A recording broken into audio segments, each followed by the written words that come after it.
All right, now let's bring in national correspondent Haley Bull, who is live for us on Capitol Hill. Haley, you've been covering this for us for the past couple days. What are your key takeaways so far? Yeah, good afternoon, Lindsay. Well, I think so far on the second day of questioning, we've seen more substantive discussion so far this morning. It's at times veered into some of the common conversations and themes we heard in day one. And there's been a little bit of political friction to start, but so far this has been a relatively smooth day. A big part of the start of today focused on constitutional rights and how Judge Jackson approaches that, really focusing on the rights of defendants and the right against unreasonable search and seizure, the Fourth Amendment. But particularly interesting in this question was insight on how she would approach topics that weren't around at the time the Constitution was drafted. So you're talking about things like cell phones, the virtual realm, the changing landscape of social media. Judge Jackson pointed to a process of looking at the original intent of the text and analyzing that to modern day. Let's play out what she said and how she described that. The separation of powers is crucial to liberty. It is what our country is founded on, and it's important, as consistent with my judicial methodology, for each branch to operate within their own sphere. That means for me that judges can't make law. Judges shouldn't be policymakers.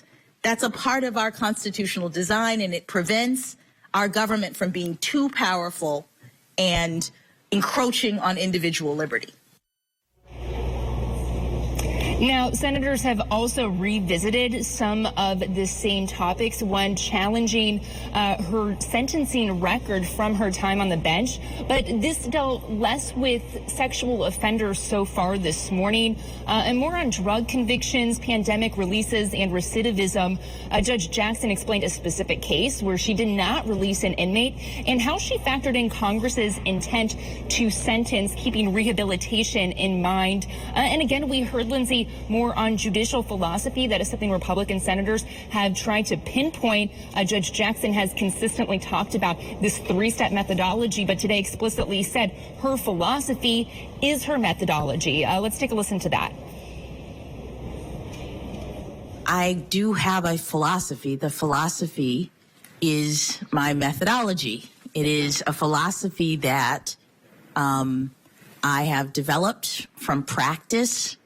Unlike some judges who come to appellate work from academia and who have some overarching theory of the law, I approach cases from experience, from practice, and consistent with my constitutional obligations. So my philosophy is one in which I look at cases impartially. Now, we've still got a long way to go today. We've only gotten through the first few senators. Keep in mind there are 22 total on this committee. They're each going to get 20 minutes for the second round of questioning. So we will see how this plays out. I expect that some of the same lines of questioning we heard yesterday may be continued today based on what we heard leading up to this hearing. But that remains to be seen, Lindsay. We'll certainly be keeping a close ear on it all. And Haley, you mentioned a little bit about what we were hearing yesterday, and there were indeed some rather tense moments, perhaps even awkward in the line of questioning yesterday. And then today there was a bit of some tension between senators on the committee, including Dick Durbin and Senator John Cornyn, kind of going back and forth before they then got into the questioning.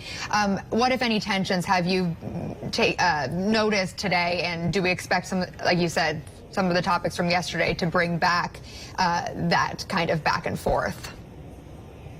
Well, that's exactly one of the moments that demonstrated some of the political friction we saw before the questioning really got underway.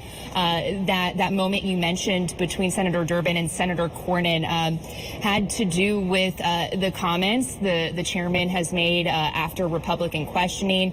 Senator Cornyn specifically referencing his line of questioning about, quote, war crimes and taking issue with how that was later addressed.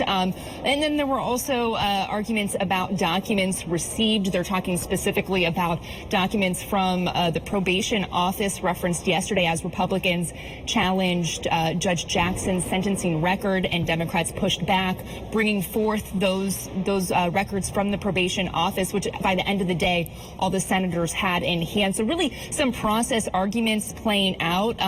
Senator Durbin, the chairman, at the beginning of this, though, said he felt most senators had asked appropriate questions, but criticized in his view that some senators were bringing up what he felt like were political talking points. He called it at times a testing ground for conspiracy theories, and again hit back preemptively on some of the claims from Republican senators we have heard, particularly over Judge Jackson's time defending Guantanamo Bay detainees and sentencing sex offenders. So we will see if that plays out into the afternoon, Lindsay. And then one last thing, we did hear more insight about Judge Jackson's family and her upbringing. She mentioned how when it comes to being a judge, her life experiences beyond just being a trial judge, an appellate judge on the Sentencing Commission, those are all, of course, important background for her, the way she practices. But she says being a black woman and the way she was raised is also an important part of the judiciary system. So tell us more about what she said in that regard. Yeah, she gave some insight to this. She talked about how her parents grew up in times of segregation, and she felt like her generation was the first generation to benefit from civil rights, noting the different opportunities she had in her upbringing to pursue this. Now nominated to become a justice on the Supreme Court, a very historic moment. So she talked about that and acknowledged what her parents have gone through, generations before have gone through, and the perspective she hopes to bring to the court. And then she also talked about that judicial methodology and approaching law from a neutral standpoint, again, if she were to be confirmed to the Supreme Court. We also heard a lot about her passion for defending people, how her family has a history in law enforcement, and how after 9/11, she said she wanted to defend the country, make sure, she said, quote, terrorists didn't win by changing values. And part of that for her was making sure people had defense, that's such a part of the legal fabric in this country, that right to a defense. So some interesting insights there into her upbringing and how she has developed her views on this, Lindsay. All right, and as you mentioned, Haley, plenty more to come today, and we will be sure to check back in with you. Again, Haley Bull reporting live from the Capitol for us.